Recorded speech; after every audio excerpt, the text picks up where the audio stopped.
طٰہٰ، اے نبی صلی اللہ علیہ وآلہ وسلم، ہم نے تم پر قرآن اس لیے نازل نہیں کیا کہ تم مشقت میں پڑ جاؤ، مگر ہر اس شخص کی نصیحت کے لیے نازل کیا ہے جو خوف رکھتا ہے۔ یہ اس ذات کا اتارا ہوا ہے جس نے زمین اور اونچے اونچے آسمان بنائے، یعنی رحمان، جو عرش پر جلوہ افروز ہوا۔ جو کچھ آسمانوں میں ہے اور جو کچھ زمین میں ہے اور جو کچھ ان دونوں کے بیچ میں ہے اور جو کچھ مٹی کے نیچے ہے، سب اسی کا ہے۔ اور اگر تم پکار کر بات کہو تو کیا ہے، وہ تو آہستہ کہی ہوئی اور نہایت پوشیدہ بات تک کو جانتا ہے۔ اللہ وہ معبود برحق ہے کہ اس کے سوا کوئی معبود نہیں ہے، اس کے سب نام اچھے ہیں۔ اور کیا تمہیں موسیٰ کے حال کی خبر ملی ہے؟ جب انہوں نے آگ دیکھی تو اپنے گھر والوں سے کہا کہ تم یہاں ٹھہرو، میں نے آگ دیکھی ہے، میں وہاں جاتا ہوں، شاید اس میں سے میں تمہارے پاس انگارہ لاؤں یا آگ کے مقام سے اپنا رستہ معلوم کر سکوں۔ پھر جب وہ وہاں پہنچے تو آواز آئی کہ اے موسیٰ، میں تو تمہارا پروردگار ہوں، تو اپنے جوتے اتار دو، تم یہاں پاک میدان یعنی طویٰ میں ہو، اور میں نے تم کو منتخب کر لیا ہے، تو جو حکم دیا جائے اسے سنو۔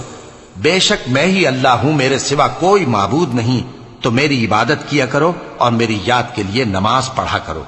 قیامت یقیناً آنے والی ہے، میں چاہتا ہوں کہ اس کے وقت کو پوشیدہ رکھوں تاکہ ہر شخص جو کوشش کرے اس کا بدلہ پائے۔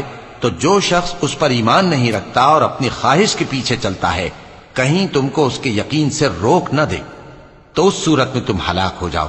اور اے موسیٰ، یہ تمہارے داہنے ہاتھ میں کیا ہے؟ انہوں نے کہا، یہ میری لاٹھی ہے، اس پر میں ٹیک لگاتا ہوں اور اس سے اپنی بکریوں کے لیے پتے جھاڑتا ہوں، اور اس میں میرے اور بھی کئی فائدے ہیں۔ فرمایا کہ موسیٰ اسے زمین پر ڈال دو، تو انہوں نے اس کو ڈال دیا اور وہ یکا یک سانپ بن کر دوڑنے لگا۔ فرمایا کہ اسے پکڑ لو اور ڈرنا مت، ہم اس کو ابھی اس کی پہلی حالت پر لوٹا دیں گے، اور اپنا ہاتھ اپنی بغل میں دبا لو کہ وہ کسی عیب و بیماری کے بغیر سفید چمکتا دمکتا نکلے گا۔ یہ دوسری نشانی ہے تاکہ ہم تمہیں اپنے بڑے بڑے نشانات دکھائیں۔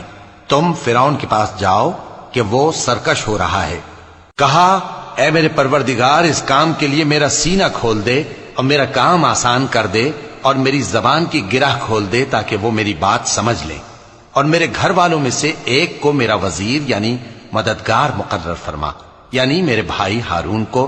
اس سے میری کمر کو مضبوط کر اور اسے میرے کام میں شریک کر، تاکہ ہم تیری بہت سی تسبیح کریں اور تجھے کثرت سے یاد کریں، تو ہم کو ہر حال میں دیکھ رہا ہے۔ فرمایا، موسیٰ، تمہاری دعا قبول کی گئی، اور ہم نے تم پر ایک بار اور بھی احسان کیا تھا جب ہم نے تمہاری والدہ کو الہام کیا تھا جو تمہیں بتایا جاتا ہے۔ وہ یہ تھا کہ اسے یعنی موسیٰ کو صندوق میں رکھو، پھر اس صندوق کو دریا میں ڈال دو، تو دریا اس کو کنارے پر ڈال دے گا، اور میرا اور اس کا دشمن اسے اٹھا لے گا۔ اور موسیٰ، میں نے تم پر اپنی طرف سے محبت ڈال دی، اور اس لیے کہ تم میرے سامنے پرورش پاؤ۔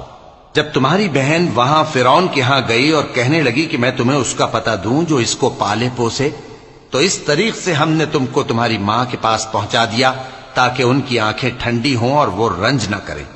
اور تم نے ایک شخص کو مار ڈالا تھا تو ہم نے تم کو غم سے نجات دی، اور ہم نے تمہاری کئی بار آزمائش کی، پھر تم کئی سال اہل مدین میں ٹھہرے رہے۔ پھر اے موسیٰ، تم ایک اندازے پر آ پہنچے، اور میں نے تم کو اپنے کام کے لیے بنایا ہے، تو تم اور تمہارا بھائی دونوں ہماری نشانیاں لے کر جاؤ، اور میری یاد میں سستی نہ کرنا۔ دونوں فرعون کے پاس جاؤ کہ وہ سرکش ہو رہا ہے، اور اس سے نرمی سے بات کرنا، شاید وہ غور کرے یا ڈر جائے۔ دونوں کہنے لگے کہ اے ہمارے پروردگار، ہمیں خوف ہے کہ وہ ہم پر زیادتی کرنے لگے یا زیادہ سرکش ہو جائے۔ اللہ نے فرمایا کہ ڈرو مت، میں تمہارے ساتھ ہوں کہ سنتا اور دیکھتا ہوں۔ اچھا، تو اس کے پاس جاؤ اور کہو کہ ہم آپ کے پروردگار کے بھیجے ہوئے ہیں، تو بنی اسرائیل کو ہمارے ساتھ جانے کی اجازت دیجیے اور انہیں عذاب نہ کیجیے۔ ہم آپ کے پاس آپ کے پروردگار کی طرف سے نشانی لے کر آئے ہیں، اور جو ہدایت کی بات مانے اس کو سلامتی ہو۔